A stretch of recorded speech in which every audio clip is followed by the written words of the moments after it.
पाचोरा या ठिकाणी शिवसेनेचे आमदार किशोर पाटील यांनी महायुतीवरती टीका केली आहे आणि त्यांचीच री ओढत गुलाबराव पाटलांनी सुद्धा भाजपाला घरचा आहेर दिलाय। भाजपामध्ये पाईप चोरीवाले एकत्र येत असून त्यांच्याकडे मशीन असल्याची टीका गुलाबराव पाटलांनी केली आहे।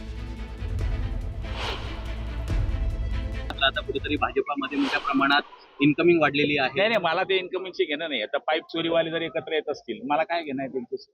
पाईपवाले किती छान आहे, मशीन आहे त्याच्याकडे, घ्यायचं त्यांना, अडचण नाही। गिरीश भाऊ असंही म्हणतात की आम्ही महायुती। अरे बाबा, आता तिथे वेगळे वेगळे चोरीचे आरोप असलेले लोक पक्षामध्ये तुम्ही घेताय, काही घेताय। आमचं कोणाला घेण्याबद्दल दुमत नाही, कोणी कोणाला घ्यावं हा त्यांचा विषय आहे। पण त्यांनी स्वतः महायुतीचा विषय या ठिकाणी मांडलेला आहे, आम्ही त्यांच्याशी चर्चा करू। मला यावेळेस मुस्लिम समाजाने मतं दिले नाही, आप्पा मला नाही दिले, त्यांना भैयांना पण नाही दिले, पण तुम्हाला दिले। मी तर त्यांच्यावर इतकं आय लव्ह यू केलं, पण त्यांनी सेम टू यू नाही म्हणलं। त्यांनी मला नो वेअर केलं यावेळेस। ठीक आहे, त्यांना वरतून फतवा आला की भाई देणार नाही गुलाबराव पाटील को। आता मी निवडून आलो, मी मंत्री झालो, ते माझ्याकडे येतात, मी त्यांना पुन्हा म्हणतो आय लव्ह यू। त्यांच्या लक्षात आलं, आता 1 वर्ष झालं माझ्या मतदारसंघात कोणीच परत नाही।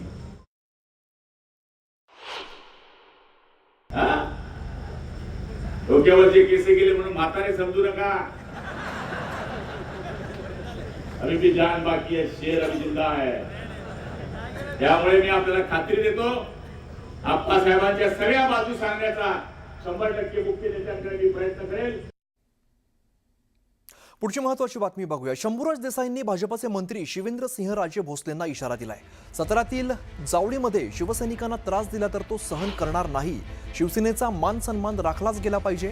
जर महायुतीमधूनच आपल्याला कमी लेखलं जात असेल तर स्वबळाची आपली ताकद आपण दाखवून देऊ, असा सज्जड इशारा पालकमंत्री शंभूराज देसाईंनी सातारा इथल्या मेढा या ठिकाणी झालेल्या शिवसेना मेळाव्यामध्ये दिलाय। तर महायुतीतलं धनुष्यबाण जर महायुतीतलेच लोक काढायला होत असतील, आता ते सहन किती दिवस करायचे?